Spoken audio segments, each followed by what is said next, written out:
Whoa, what's going on, kid friends? This is another one? 3 in 1 week? What's going on? I'm on vacation. Still in the process of copying over the goddamn next episode, but for some reason I felt super compelled to do this one because the last two, I don't know how to feel about those. I needed to make them for posterity's sake, for myself, really. And I thought, why not publish them as well so someone else can be like, what the fuck's he talking about? But I walked by this book here, The Secret Teachings of All Ages, and opened right up to the page of the Holy Grail. It says, like the sapphire, golly, it says Scythia, I don't know, Schethya. The lapis exilis, crown jewel of the archangel Lucifer, fell from heaven. Michael, archangel of the sun, and the hidden god of Israel, at the head of the angelic host, swooped down upon Lucifer and his legions of rebellious spirits. During the conflict, Michael, with his flaming sword, struck the flashing lapis exilis from the coronet of his adversary. And the green stone fell through all the celestial rings into the dark and immeasurable abyss. Yes, out of Lucifer's radiant gem was fashioned the sangreal, or Holy Grail, from which Christ is said to have drunk at Last Supper. Isn't this interesting, right? We have this item of Lucifer's. So what does that mean? Gosh, okay. What does it mean, the lapis exilis? You know what we're going to do? We're going to look that up. Let's look it up. Fucking whore. And we'll together learn about this Holy Grail thing, at least somewhat.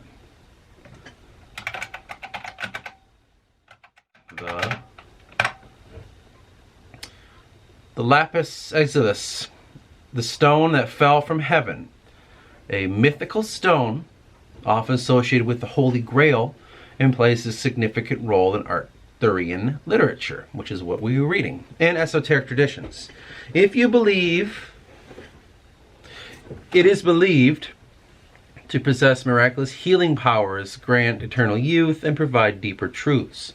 According to Wolfgang von Eschenbach, the lapis exilis was synonymous with the Holy Grail. In some traditions, it is said that when Lucifer was cast from heaven, a magical stone popped from his crown and landed on earth. So, is that truly like, as someone believe, like Satanism? But then how is this stone from Lucifer's crown connected to the chalice that Christ drinks out of for the blood? Is that in some sense saying that that this is an object? Like, where did the object come from? It says, out of Lucifer's radiant gem was fashioned the sangreal, or Holy Grail, from which Christ is said to have drunk at the Last Supper. Though some controversy exists as to whether the Grail was a cup or a platter. It is generally depicted in art as a chalice of considerable size and unusual beauty. According to the legend, Joseph of Arimathea brought the Grail cup to the place of the crucifixion in it and caught the blood pouring from the wounds of the dying Nazarene. Later, Joseph had become custodian of the sacred relics, sangreal and the spear of Longinus. Longinus? I don't know. Carried them into a distant country. According to one version, his descendants finally placed these relics in Glastonbury Abbey in England. According to another, in a wonderful castle on Mount Salvat, Spain, built by the angels in a single night. Under the name of Prester John Parzival, the last of the Grail kings carried the Holy Cup with him into India, and it disappeared forever in the Western world. Subsequent search for the sangreal was the motif of much of the knight-errantry of Arthurian legends, and the ceremonies of the Round Table. No adequate interpretation has ever been given to the Grail mysteries. Some believe the Knights of the Holy Grail have been a powerful organization of Christian mystics, perpetuating the ancient wisdom under the rituals and sacraments of the ocular cup. The quest for the Holy Grail is the eternal search for truth. says Albert G. Mackey, and it seems in a variation of the Masonic legend of the lost word. The lost word, so long sought by the brethren of the craft. There is also evidence to support the claim that the story of the Grail is an elaboration of early pagan nature myth, which has been preserved by reason of a subtler manner in which was engrafted upon the cults of Christianity.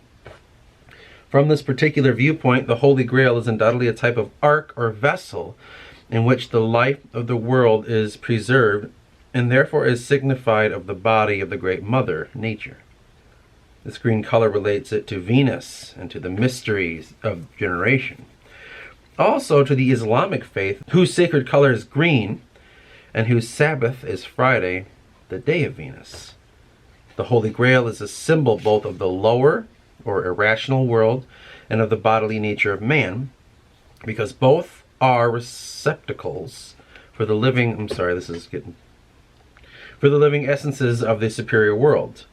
Such is the mystery of the redeeming blood which, descending into the condition of death, overcomes the last enemy by ensouling all substance with its own immortality. To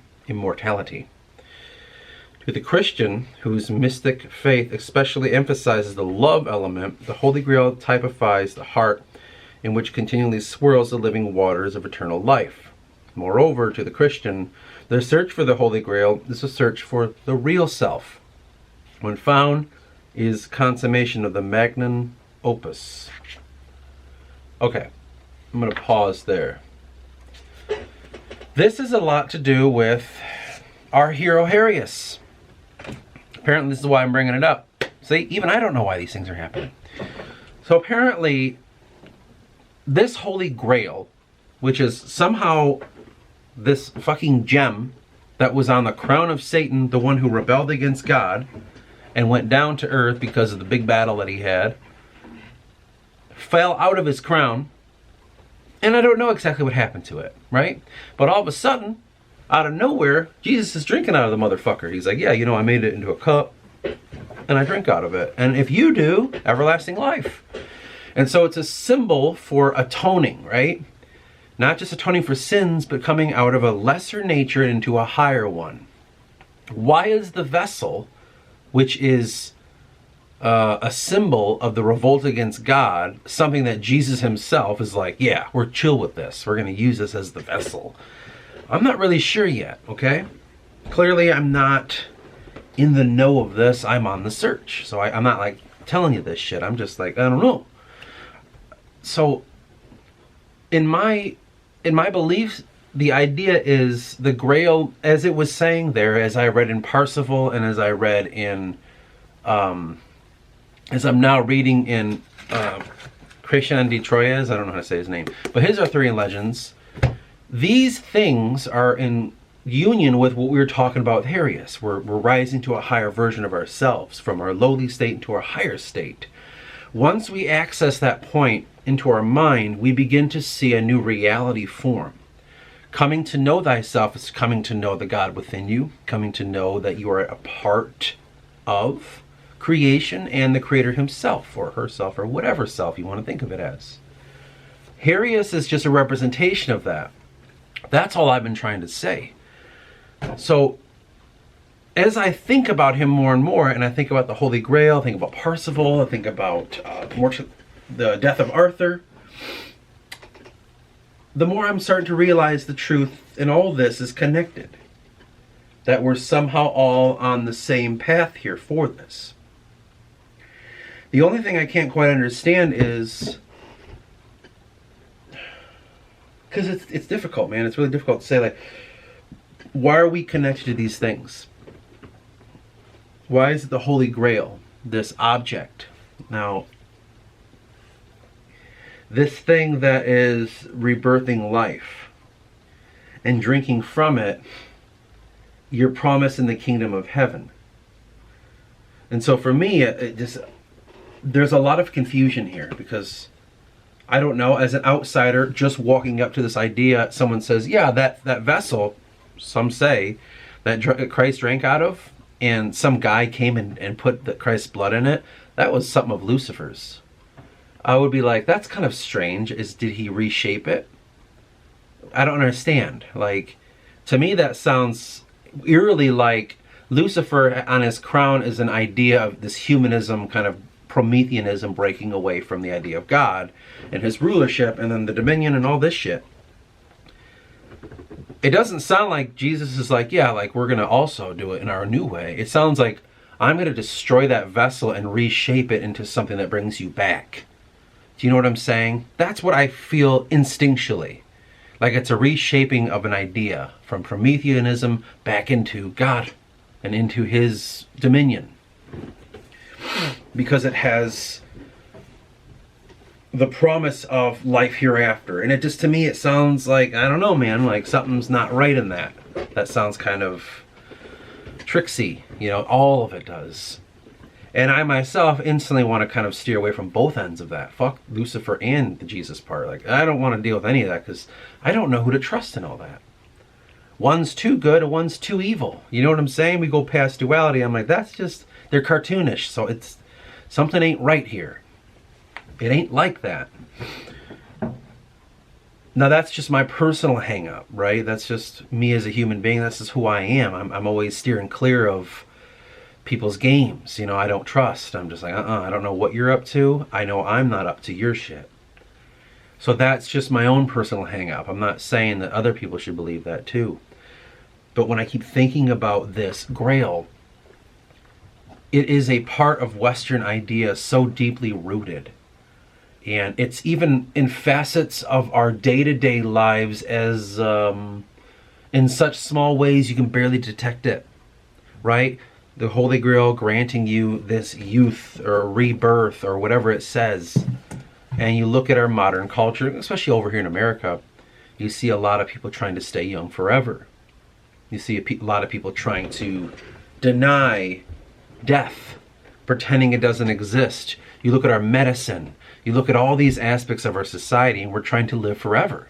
We go on the internet and we want to, like, this AI thing is beyond death, as long as there's electricity. But the idea is kind of permeates our whole culture. Like, just Western, I know it's like a huge idea saying Western, because that's like all of Europe and us and shit. Like, I get it, it's really complex, but to say that the Grail is insignificant anymore is kind of stupid. It permeates it all. And so the search for it, is that like some sort of message in searching for this? Because here's the two things that I think of. One, Jesus in the afterlife.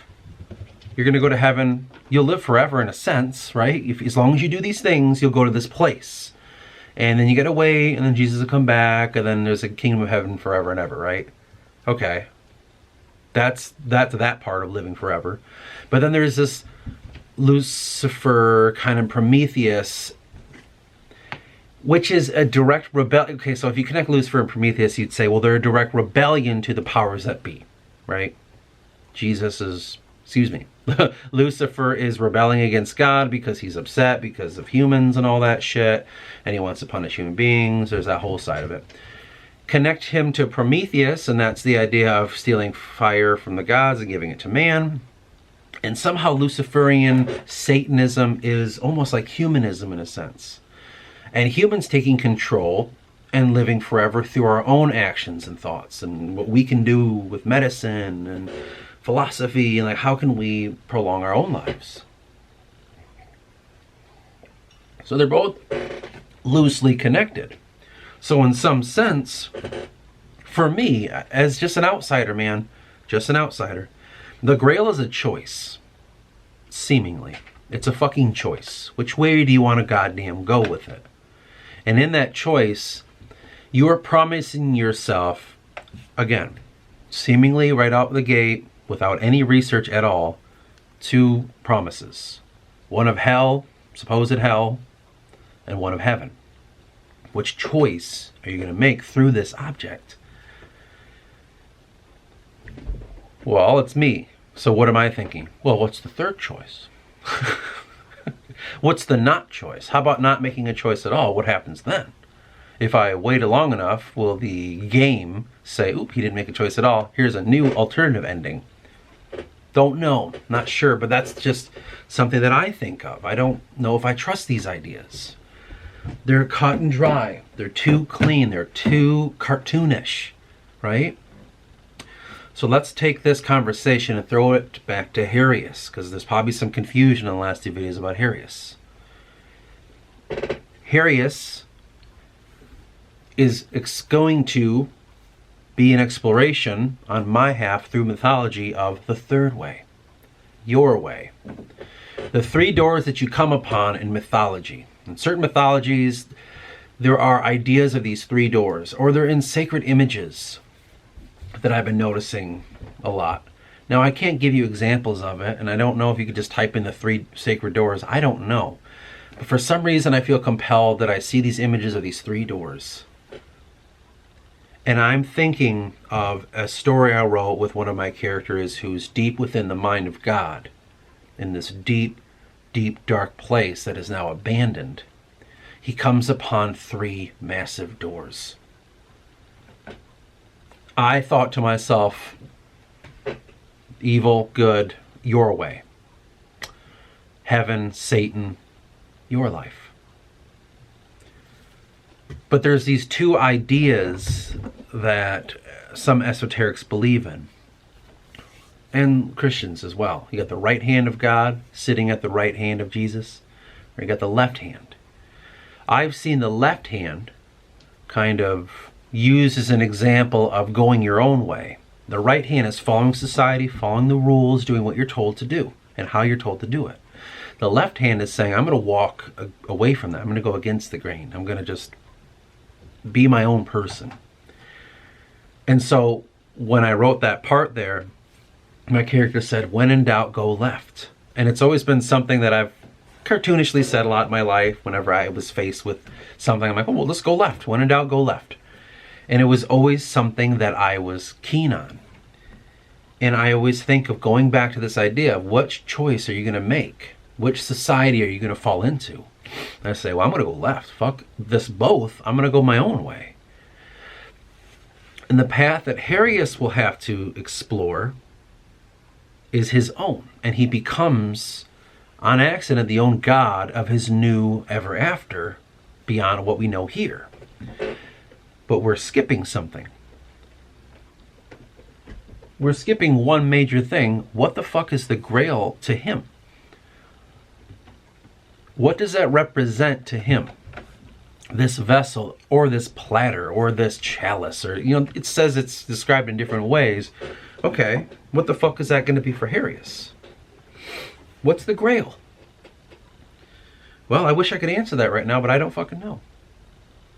Not like I won't know, because I got to get there and write the son of a bitch, but it's very difficult to try and understand these things when you're on this path, right? So it says, the Holy Cup can be discovered only by those who have raised themselves above the limitations of sensuous existence. In his mystic poem, The Vision of Sir Launfal, James Russell Lowell discloses the true nature of the Holy Grail by showing that it is visible only to a certain state of spiritual consciousness. Only upon returning from the vain pursuit of haughty ambition did the aged, broken knight see in the transformed leper's cup the glowing chalice of his long-life dream. Some writers trace a similarity between the Grail legend and the stories of the martyred sun god whose blood, descending from heaven into the earth, was caught in the cup of matter and liberated therefore by the initiatory rites. The Holy Grail may also be the seed pod so frequently employed in the ancient mysteries as an emblem of germination and resurrection. And if the cup-like shape of the Grail be derived from the flower, it signifies the regeneration and spiritualization of the generative force in man. There's 2 things that come to mind in this for me. One, when you read the story of Parsifal, he's confronted by the king, the holder of the Grail, or at least he was. And this king fought, like he was on his journey, and he was confronted by a Mohammedan, they called him. basically a Muslim knight. And they fought, and he killed the Muslim knight, but the Muslim knight wounded him in the testicles, I guess, or castrated him, or something along those lines, and he could not be healed. But he had to hold on to this and wait for someone to save him. And it was supposed to be Parsifal, but Parsifal didn't save him because he was too afraid to ask to aid him, or what's going on. It was such a strange thing. It's like, you didn't ask him why he was hurt. You're fucked now. And he had to kind of go through this whole adventure. But to me, that symbolizes a break from duality.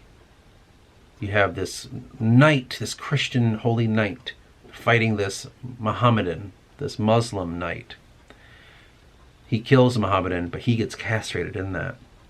And somehow they equate it to a breaking down from this higher Christian state to this animalistic state, in kind of like the chakra system way. And then it says here that you can only see this when you have obtained, when you're of a certain state of spiritual consciousness. So that certain state, he broke from it. He went back into duality. Now again, this is my own interpretation. I don't know, man. So just, I'm guessing right now. Only upon returning from the vain pursuit of haughty ambition did this Sir Launfal, did the aged broken knight see the transformed leper's cup into glowing chalice of his long life dream. So it's like he finally was able to see it again. Man, it's so much, man. It's so much to kind of think about this stuff. But that's kind of what I'm getting out of it. And I'm trying to keep Herias in mind for the next adventure. There are many accounts of stone images which, because of the substance entering into the composition and the ceremony attendant upon their construction, were ensouled by divinities whom they were created to resemble. To such images were ascribed various human faculties and powers, such as speech, thought, and even motion. While renegade priests doubtless restored to trickery, an instance of which is related in curious apocryphal fragments entitled Bel and the Dragon, and supposedly deleted from the end of the book of Daniel. Many of the phenomena recorded in the connection with sanctified statues and relics can hardly be explained unless the work of supernatural agencies be admitted. So they're saying it's like this supernatural thing that allows some sort of transcendence. Or as I was saying earlier, this cup, I know it's called a stone kind of platter or cup, you know, the Grail, is a representation of some sort of image, in which inside this image is some sort of ensoulment of the divinities, whatever it may be that we're talking about. But we already have two of them, Jesus and Satan, right? Or Lucifer, Lucifer. Now it says, history records the existence of stones which, when struck, threw all who heard the sound into a state of ecstasy. There were also echoing images which whispered 4 hours after the room itself had become silent, and musical stones productive of the sweetened harmonies. In recognition of the sanctity which the Greek and Latin ascribed to the stones, they placed their hands upon certain consecrated pillars when taking an oath. In ancient times, stones played a part in determining the fate of accused persons, for it was customary for juries to reach their verdicts by dropping pebbles into a bag. I know the Celts, I think it was the Irish, had this stone that you stood on, and if you were to become a king, or if you lied or something, it would cry. Or no, it would cry if you were the right chosen king, or something along those lines. Divination by stones was often resorted to by the Greeks and the Hellenian, and said to have foretold the lithomancy, the destruction of Troy. Many popular superstitions about the stone survive in the Dark Ages. Chief among these is the one concerning the famous black stone in the seat of the coronation chair in Westminster Abbey, which is declared to be the actual rock used by Jacob as a pillow. The black stone also appears several times in religious symbolism. It was called the Heliogabalus, a word presumably derived from Elagabal, the Syro-Phoenician sun god. The stone was sacred to the sun and declared to possess great diversified properties. Okay, it goes on a little bit. But the problem here is, as you can kind of see, there's some sort of representation within this stone. And we can go on into the stone kind of stuff and Secret Teachings of All the Ages by Manly P. Hall, where we're going to kind of pause here to reflect a little bit. When I think about my mythology in the Forgotten series, which is on this channel, by the way, there's a whole playlist for it, Dove was set to create the consciousness of the Anakume once they crafted the planet. Once they created the planet, the gods, the head god, said to Dove, our character, hey, we need to create consciousness for these people so they can rise above this animalistic state. Dove's like, okay, I can do that. He went into the astral level. He took his mind out, placed it on this ceremonial cauldron, this platter, this chalice, whatever it was, made of stone. The stone was created from the stones of the mind. Guess what? I have a little video called The Forgotten Appendices called Stones of the Mind, where I can describe to you where they came from and what they are, and they hold within them substances of the previous ascensions of life and the path. Eventually they'll become stained in their own way by Jesus and Satan later, but we'll get into that later. But in a sense, he split his mind in half upon the stone to create consciousness. Once he did that and the mind was separated, out comes a ruin, who is the one who tells them that all along, this is a blasphemous lie that you must cease.